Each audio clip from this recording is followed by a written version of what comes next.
Uttar Pradesh police कैसे बन गया बाबा, भोले बाबा।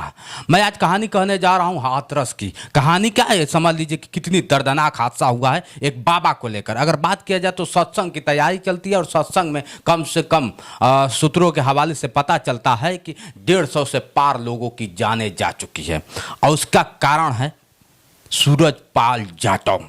सूरजपाल जाटव उत्तर प्रदेश पुलिस में कभी कार्यरत था, लेकिन छेड़खानी के मामले में अगर देखा जाए तो छेड़खानी के मामले में जैसे ही छेड़खानी होती है 18-20 साल जेल काट कर आया सूरजपाल जाटव और आज बन गया बाबा।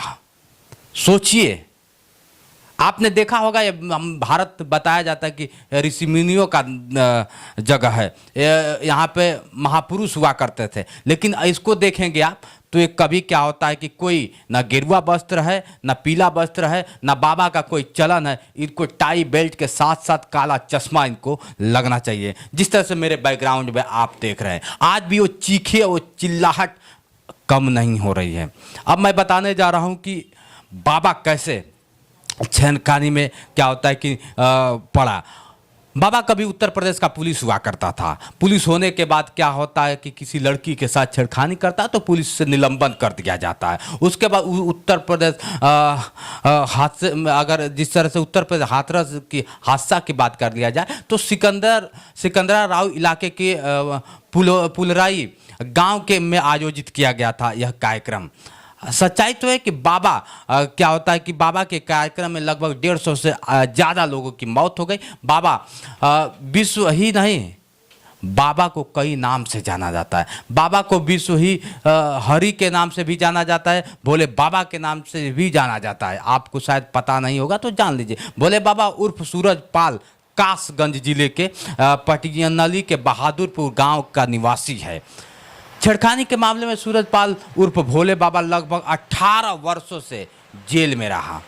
बाबा के 3 भाई हैं और 3 भाई में से बीच वाला ये बाबा है। बाबा अगर देखा जाए तो कभी भी क्या होता है कि अपने पत्नी को लेकर ही सत्संग करता है, बिन पत्नी का सत्संग नहीं करता। काला चश्मा लगाएगा, सफ़ेद शर्ट पैंट पहनेगा और नेताओं की तरह करता है। बाबा बना कैसे? पुलिस में छेड़खानी के बाद जब जेल से बाहर आता है तो झूठे अफवाहें फैलाता है कि भगवान से सीधा मेरा मेल हुआ, भगवान से मेरा क्या होता है कि बातें होने लगी और भगवान से सारी चीज़ें हो। ये सिर्फ अफवाह था और इस झांसे में इसके यूट्यूब और फेसबुक पे तो लोग नहीं आ पाए, लेकिन एक करीब जा जाके कम से कम लाखों का भीड़ जुटाना चालू कर दिया ये बाबा।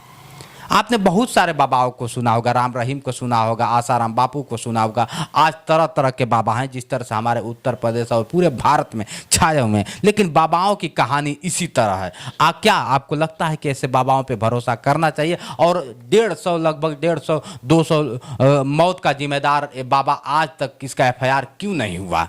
आज तक कोई क्लेम क्यों नहीं लगा इस पे?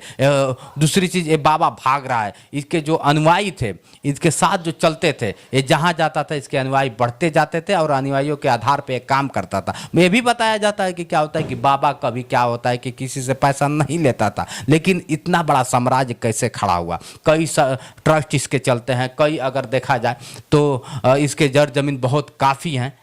कैसे बना होगा ये बाबा? समझ सकते हैं। छेड़खानी के मामले के आधार पे जब ये जेल से आया तो इसको कुछ नहीं समझ में आया। आगरा क्या होता है, अदालत ने इसको बोला कि तुमको रिहाई दी जाती है, लेकिन रिहाई के बाद क्या होता है कि ये पुलिस ज्वाइन नहीं करता है, सीधे बाबा बन जाता है। कैसा कि बाबा हमारे भगवान से मिलान होती है और धीरे धीरे अब गांव भी नहीं जाता, अपने गांव भी नहीं जाता है।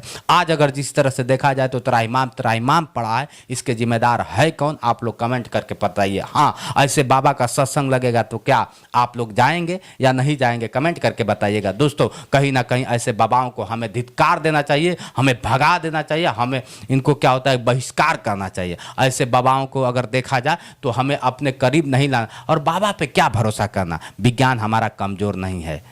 ऐसे बाबाओं के साथ क्या करना चाहिए और जो बाबा ने किया है आखिर कब तक संज्ञान में पुलिस लेगी और कब तक उत्तर प्रदेश के महाराज योगी बाबा पाखंडी सूरजपाल जाटव उर्फ भोले बाबा को जेल के सलाखों में डालेंगे। आज के लिए इतना ही। बने रहिए वीडियो के साथ। मैं हूं जितेंद्र और आप देख रहे थे जोश एक्सप्रेस। नमस्कार।